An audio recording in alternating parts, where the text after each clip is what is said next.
الحمد لله رب العالمين والصلاة على المرسلين. قال الله تعالى في كتاب المجيد: أعوذ بالله من الشيطان الرجيم، بسم الله الرحمن الرحيم.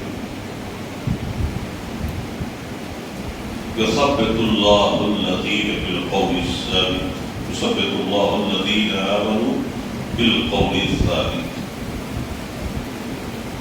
وعن أبي هريرة رضي الله تعالى عنه قال أن عثمان إذا وقف على القبر بكى حتى يبل لحيته، فقيل له: تذكر الجنة والنار فلا تبكي من هذا؟ فقال: إن القبر أول منزل من منازل الآخرة، فإن نجا منه فما بعده أيسر، وإن لم ينج فما بعده أشد.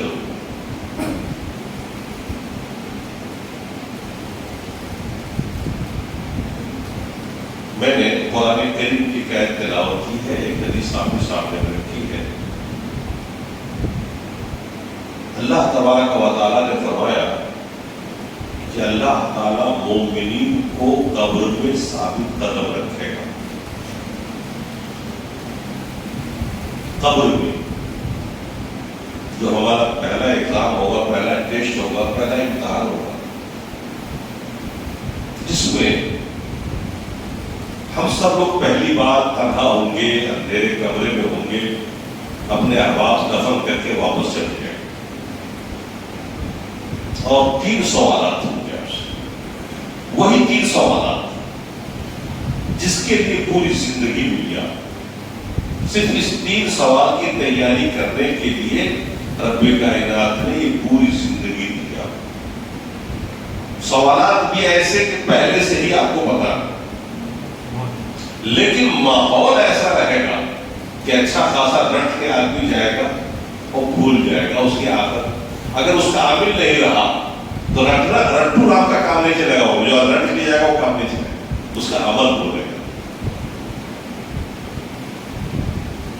ایسے ماحول میں جب 2 فرشتے منکر نکیر آئیں گے، ڈراؤنی شکل و صورت میں، اجنبی ماحول میں، اور آپ سے سوالات کریں،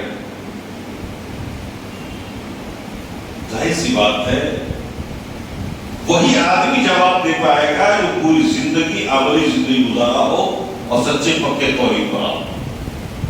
ورنہ لوگ گھبرا جائیں گے، جواب نہیں دے پائے گا. ایک روایت میں نے پیش کی حضرت عثمان رضی اللہ تعالیٰ عنہ کی. یہ 4تھے خلیفہ ہے، 3رے خلیفہ ہے، داماد رسول ہے، خلفائے راشدین میں ہے، اور عشرہ مبشرہ میں ہے. ان 10 صحابیوں میں ہے جن کو جنت کی خوشخبری اللہ کے رسول نے بائی نیم دنیا میں دی. ان کا یہ عالم تھا کہ جب یہ کسی قبر پر کھڑے ہوتے تھے رو پڑتے تھے. قبر پہ کھڑے ہو گئے رونے لگے. اتنا روتے اتنا روتے اتنا روتے، صحابی کا بیان ہے حتی یبل لحیتہ، کہ آپ کی داڑھی بھیگ جاتی تھی. یہ خوف وغیرہ کس کے اندر تھا؟ صحابی رسول، عشرہ مبشرہ. ان کو تھا جو صحابی ہے، یہ ٹکٹ بھی کافی تھا جنت میں جانے کے لیے. اور ان 10 خوش نصیب لوگوں میں سے جن کو جنت کی خوشخبری اللہ کے رسول دیتے، رسول کے داماد بھی ہے اور 3رے خلیفہ بھی ہے. لیکن ان کا یہ عالم تھا کہ جب کسی قبر پہ وہ کھڑے ہوتے تو رو پڑتے، اتنا روتے کہ داڑھی بھیگ جاتی. فقیل لہو، ان سے کہا گیا، کچھ صحابہ نے پوچھ لیا، تذکر الجنۃ والنار فلا تبکی، آپ کے سامنے میں جنت کا بھی ذکر ہوتا ہے، جہنم کا بھی ذکر ہوتا ہے، اور آپ روتے نہیں ہو، لیکن قبر میں کھڑے ہو کے کیوں روتے آپ؟ ہونا تو یہ چاہیے کہ جہنم کا جب تذکرہ آپ کے سامنے کیا جائے تو آپ رو.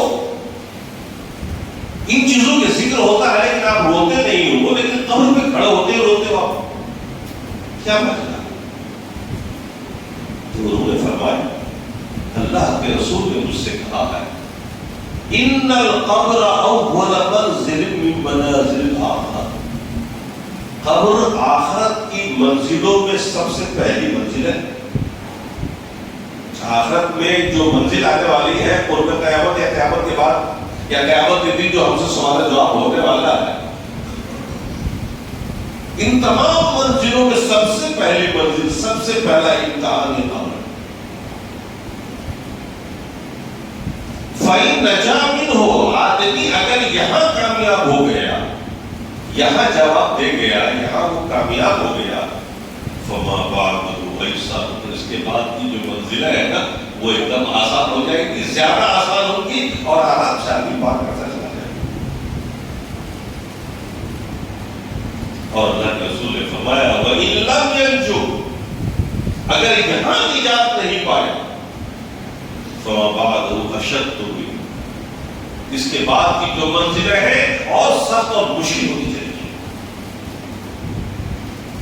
اور پھر اللہ کے رسول نے فرمایا مَا رَأَيْتُ مَنْظَرًا قَبْلُ إِلَّا وَالْقَبْرُ أَفْضَلُ، میں نے جتنے بھی مناظر دیکھے ہیں جہنم کے، جنت کے، اور بھی جو مراحل مجھے دکھائے گئے، سب میں بھاری اور سخت منزل قبر کی منزل ہے۔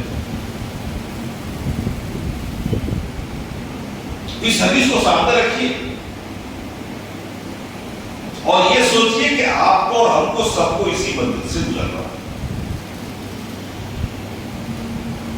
سوالات تو صرف 3 ہیں، لیکن یہ 3 سوالات ایسے ہیں جو آپ کو معلوم ہیں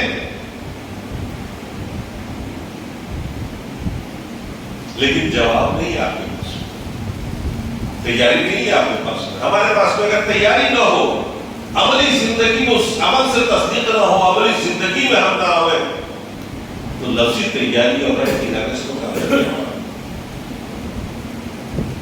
ہم لوگوں نے قبر کو بہت آسان سمجھ رکھا۔ آپ کو اس کی پیچیدگی اور اس کے مشکل ماحول کو سمجھنا چاہیے۔ ایک دوسری حدیث ہے حضرت جابر کی، وہ بھی سن لیجیے تاکہ اور زیادہ روشنی ہو جائے۔ جابر فرماتے ہیں کہ خرجنا إلى سعد بن معاذ مع رسول اللہ صلی اللہ علیہ وسلم حين توفي، ہم اور اللہ کے رسول دونوں لوگ چلے حضرت سعد بن معاذ کے موت پر، جب ان کا انتقال ہوا۔ یہ سعد بن معاذ بڑے صحابی، انصار کے سردار، جب ان کی موت ہوئی تو اللہ کے رسول جنازہ پڑھانے کے لیے چلے، حضرت جابر صاحب میں تھے۔ وہ بیان کرتے ہیں اس واقعے کو کہ ہم اللہ کے رسول کے ساتھ چلے حضرت سعد بن معاذ کے جنازے پر، فلما صلى، جب اللہ کے رسول نے نماز جنازہ پڑھا، ووضع فی قبرہ، ان کو رکھا گیا قبر میں، وصبی علیہ، مٹی برابر کر دی گئی، فسبح کثیرا وکبر طویلا، اللہ کے رسول صلی اللہ علیہ وسلم نے دیر تک خلاف معمول سبحان اللہ سبحان اللہ سبحان اللہ اللہ اکبر پڑھی۔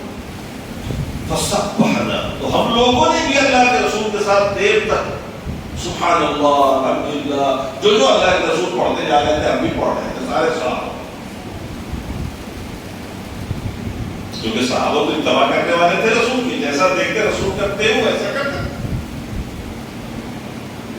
حضرت سعد بن معاذ کی موت پر جب ان کو رکھا گیا، آپ نے تسبیح پڑھی، مٹی برابر کر دی گئی اور دیر تک آپ نے تسبیح پڑھی، صحابہ نہیں ہوئی، تو آپ سوال کرنے والے سوال کریں گے اللہ تعالیٰ کبھی ایسا نہیں ہوا، آج پہلی بار ہوا، کبھی کسی جنازے میں اللہ کے رسول نے تسبیح و تکبیر نہیں پڑھی، اس میں کیوں پڑھی؟ اس صحابی نے پوچھ لی کہ اللہ کے رسول آپ نے آج خلاف معمول سبحان اللہ اور اللہ اکبر کا ورد کیوں کیا دیر تک؟ تو سنیے اللہ کے رسول کے جواب پڑھتے ہیں، اللہ کے رسول نے فرمایا لقد تضايق القبر على هذا العبد الصالح، اس نیک بندے پر قبر تنگ ہو گئی تھی، اس نیک بندے پر قبر تنگ ہو گئی تھی، چپک گئی تھی۔ حتی خرج علیہ، یہاں تک کہ اللہ تبارک و تعالیٰ نے ان کلمات کے بدولت قبر کو پھر کشادہ کر دیا۔ وہاں تو اللہ کے رسول موجود تھے، آپ کو خبر دے دی گئی، قبر تنگ ہو گئی ہے، اللہ ہمیں علاج بھی بتا دیا اوپر سے۔ آج ہم ایسا نہیں کر سکتے کیونکہ یہ اللہ کے رسول کا معمول تو نہیں رہا، بس ایک بار ہوا تھا۔ شخصیت کیا تھی حضرت سعد بن معاذ کی؟ ذرا ان کی شخصیت کو سنیے، خود اللہ کے رسول فرماتے ہیں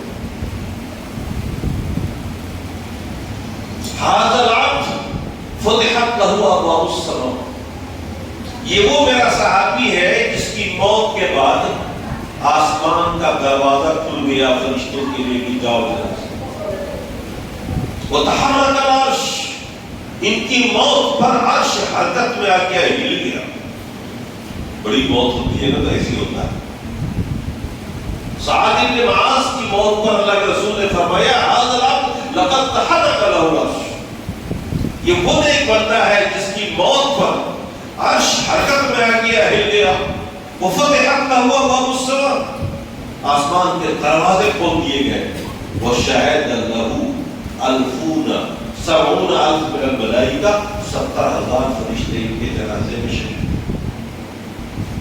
جس جنازے میں 70,000 فرشتے شریک، جن کی موت پر عرش حرکت میں ہل جائے، جن کی موت پر عرش حرکت میں آ جائے، ہل جائے،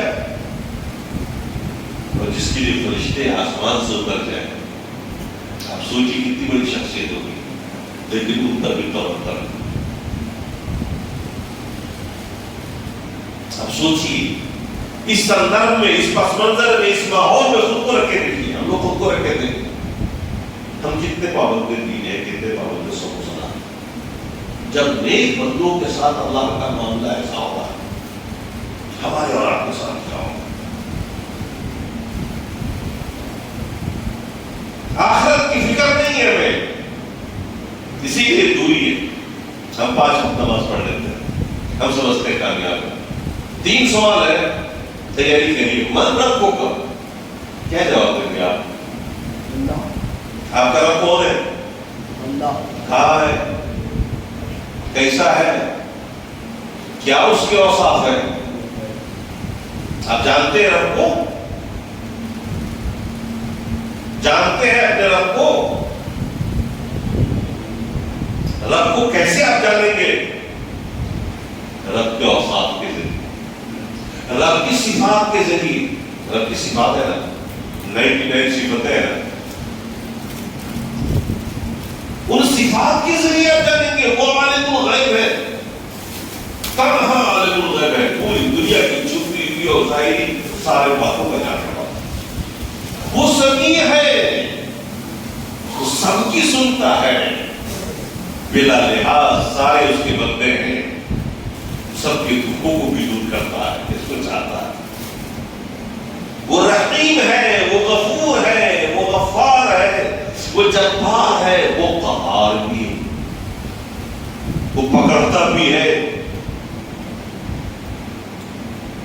وہ سزا بھی دیتا ہے، وہ معاف بھی کرتا ہے۔ اللہ کی صفات پر غور کریے۔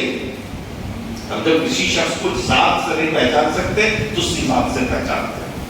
میں ان کو نہیں جانتا، ان کا تعلق میرے پاس نہیں ہے، لیکن میں جانتا ہوں کہ روز یہ میکینیکل کر رہا ہے، بیٹری شروع کر رہا ہے، دیکھا ان کو کرتے ہوئے تو ہم سمجھ جاتے ہیں کسی وقت۔ کوئی ٹیلر ہے، کوئی کچھ ہے، کوئی کچھ ہے، تو صفات کے ذریعے ہم جانتے ہیں بڑا محلے میں رہتے ہیں، میں نے دیکھا ان کو کپڑے کاٹتے ہوئے ٹیلر ہے۔ ہم یہ نہیں جانتے کون ہے، کہاں کے ہے، کیا نام ہے۔ اللہ کو ہم ذات سے نہیں دیکھ سکتے، یہاں تو اللہ کو دیکھ نہیں سکتی۔ اللہ نے قرآن میں فرمایا لا تدرکہ الابصار وہو یدرک الابصار، کوئی آنکھ اللہ کو دیکھ نہیں سکتی اور وہ ساری آنکھوں کو دیکھتا ہے، لیکن رب کی صفات کے ذریعے جائے۔ رب کی صفتوں کو دیکھیے نا، الحمدللہ رب العالمین، پہلی صفت اللہ نے بیان کی، ساری تعریف ساری بڑائی اس اللہ کے لیے ہے جو سارے جہان کا رب ہے۔ رب کا مطلب کیا ہوتا ہے؟ رب کا مطلب رب کا جلو تربیت کرنا، کسی چیز کو پروان چڑھانا، نیچے سے اوپر لانا۔ کہ چھوٹے سے ہم ہوتے ہیں، بچہ ہوئے اور آہستہ بڑھتے بڑھتے جوان ہو گئے، بوڑھے ہو گئے. ایک درخت چھوٹا سا لگاتے ہیں، بڑھتے بڑھتے بڑھتے بڑھتے.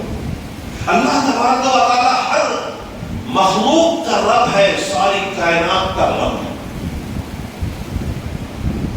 اور اس معنی میں تو سارے بندوں کا رب ہے، لیکن ایک دوسرا معنی آپ لیجیے رب کا کہ خصوصی طور پر جو اس کی تربیت ہے اپنے ان بندوں کے ساتھ خاص ہے، جس کو اللہ نے توحید کی دولت سے نوازا، جس کو قرآن و سنت کا رزق عطا کیا. یہ خصوصی اللہ کی مہربانی آپ کے ساتھ. اب وہ رب ہے آپ کو اور تنہا ہے، وہ ربوبیت میں تنہا ہے. اس کے علاوہ کوئی آپ کا خالق نہیں، اس کے علاوہ دنیا میں کوئی خالق نہیں. رازق بھی دوسرا کوئی نہیں. پیدا اس نے کیا تو روزی کو دے گا، وہی دے گا. دوسرا کوئی دے سکتا ہے کیا؟ نہیں دے. وہی خالق ہے آپ کا، وہی رازق ہے آپ کا، اور وہی مدبر کائنات ہے آپ کا. پورے کائنات کی تدبیر کرتا ہے.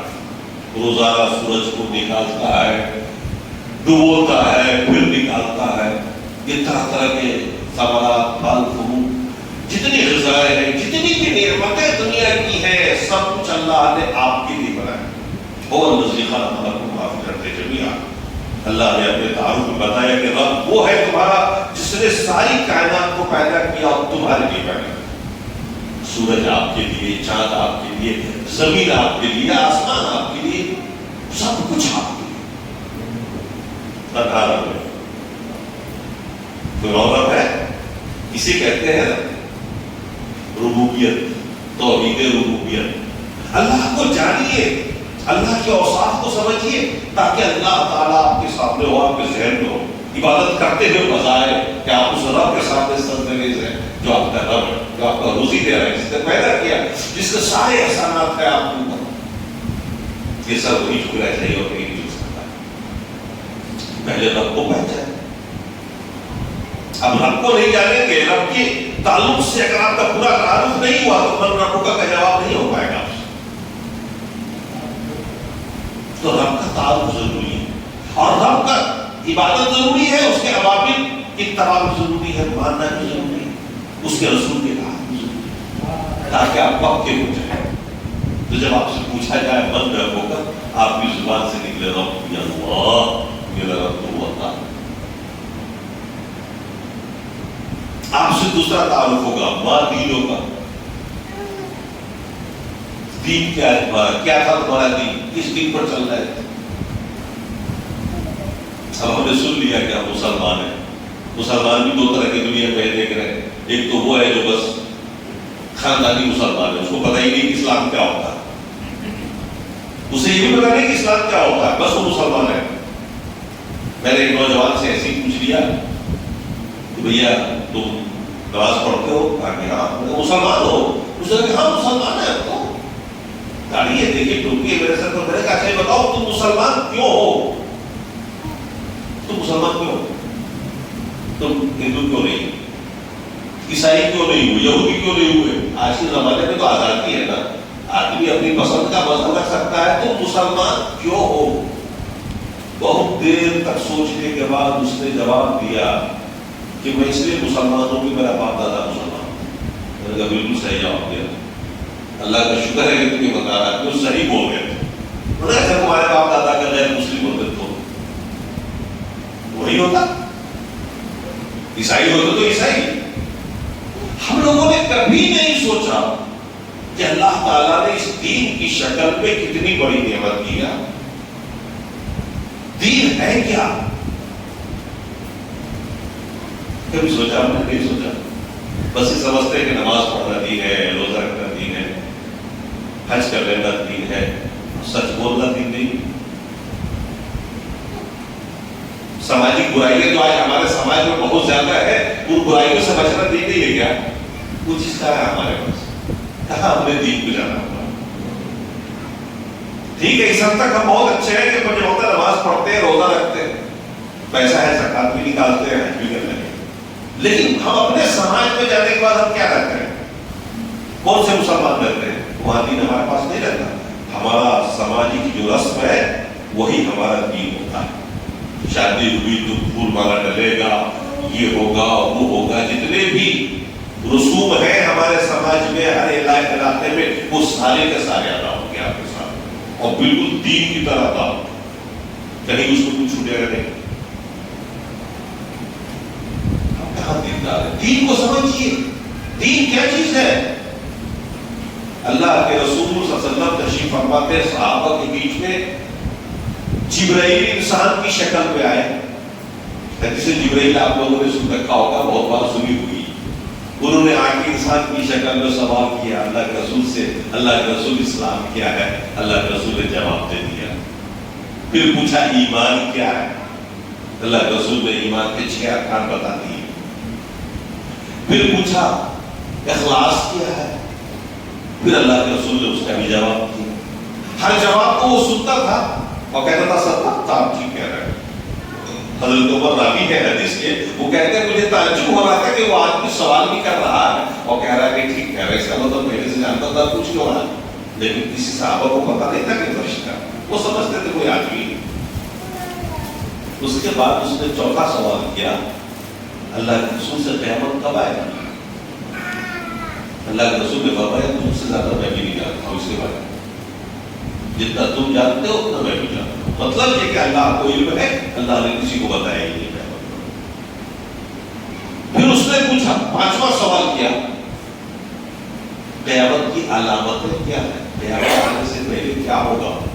علامت ہے پہچان۔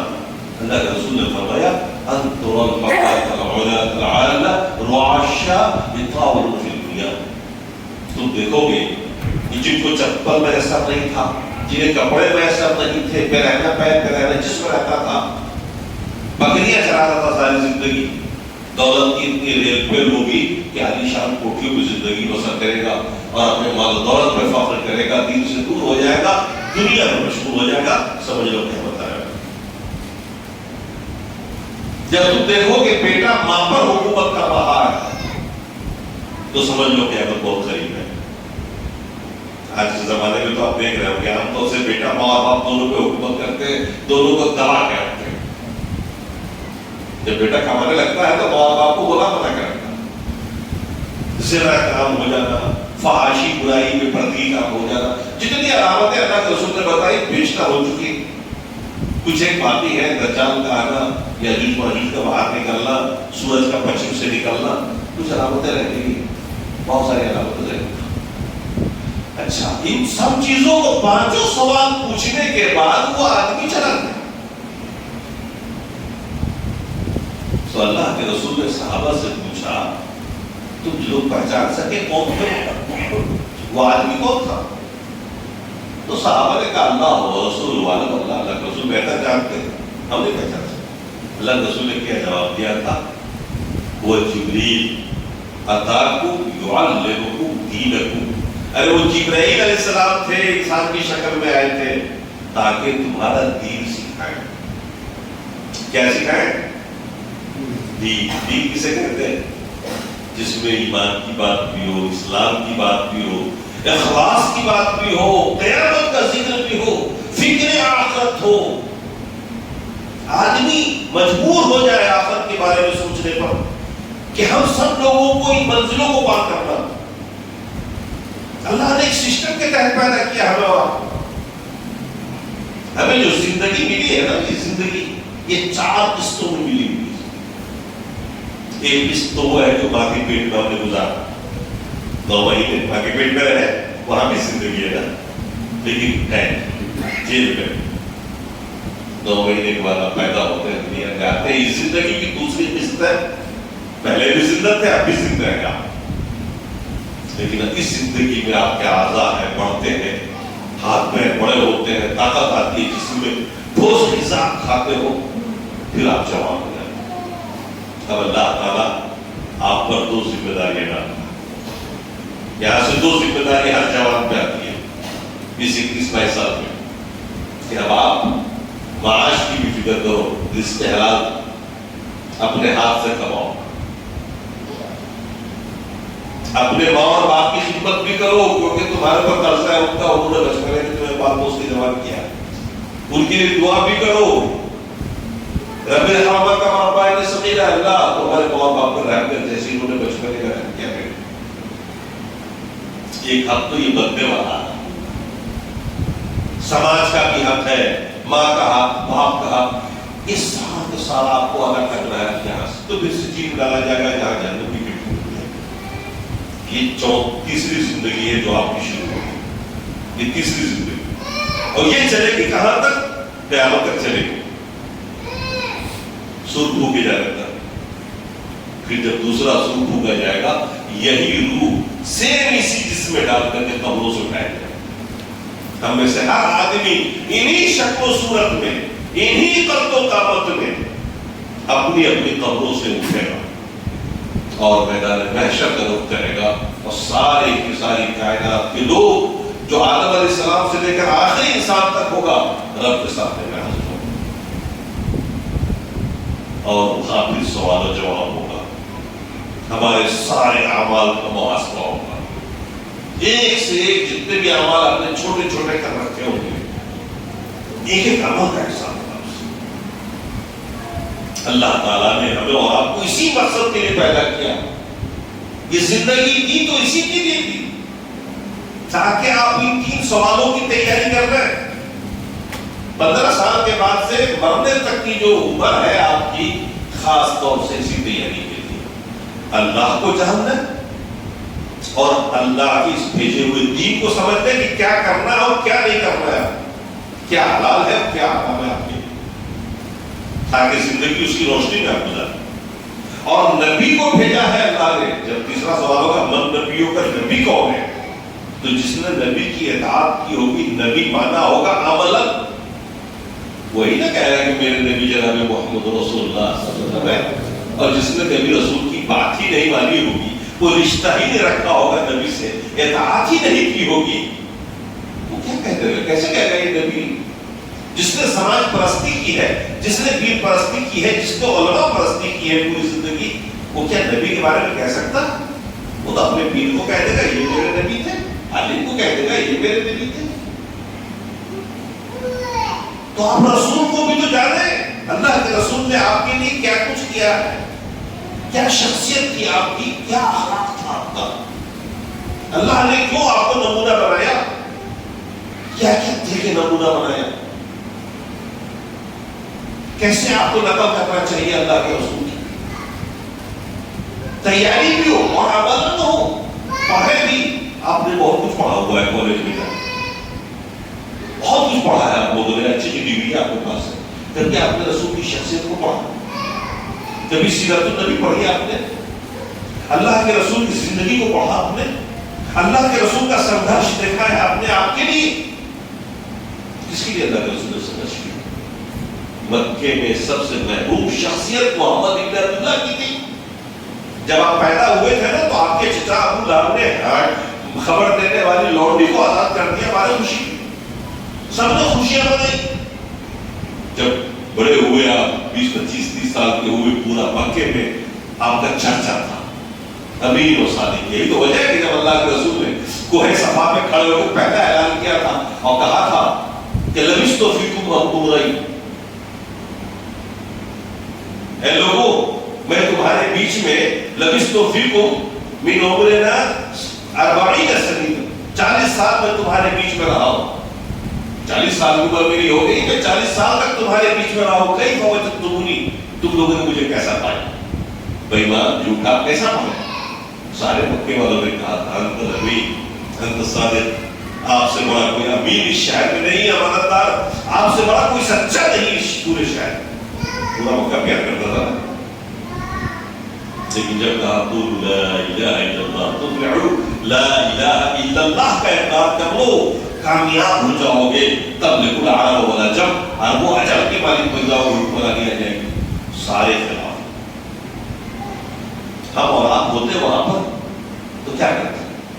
آپ کا سماج میں، یہاں کے سماج میں آپ کی بہت بڑی عزت ہے. آپ اپنی سماجی پرتشٹھا کھو سکتے ہیں کیا؟ ہر آدمی چاہتا ہے کہ سماج میں مجھے عزت ملے، اور جب عزت مل جاتی ہے نا کسی کو، اس عزت کی حفاظت کے لیے کچھ بھی کر لیتا، ہر ناجائز کام بھی کرتا ہے اس کی حفاظت کے لیے.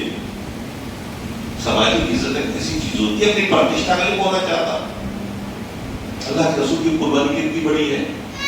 توحید لے کے اٹھے، سارا مکہ خلاف ہو گیا، گالیاں دے رہا ہے، برا بھلا کہہ رہا ہے، لیکن آپ نے سب کچھ سننا گوارا کیا. لیکن ہماری اور آپ کی خاطر کھڑے رہے، تم اٹھاتے رہے، گالیاں سنتے رہے، پتھر برسائے گئے آپ کے اوپر، مصیبتیں ڈالی گئی، اوجڑی پھینکی گئی، کچرا پھینکا گیا آپ کے اوپر، لیکن آپ نے سماجی پرتشٹھا نہیں دیکھا، آخرت کو دیکھا، اس امت کی کامیابی کو دیکھا، یہ امت جنت میں کیسے جائے گی، یہ فلاح کیسے پائیں گے، یہ انسانیت کیسے جنت میں داخل ہو جائے گی.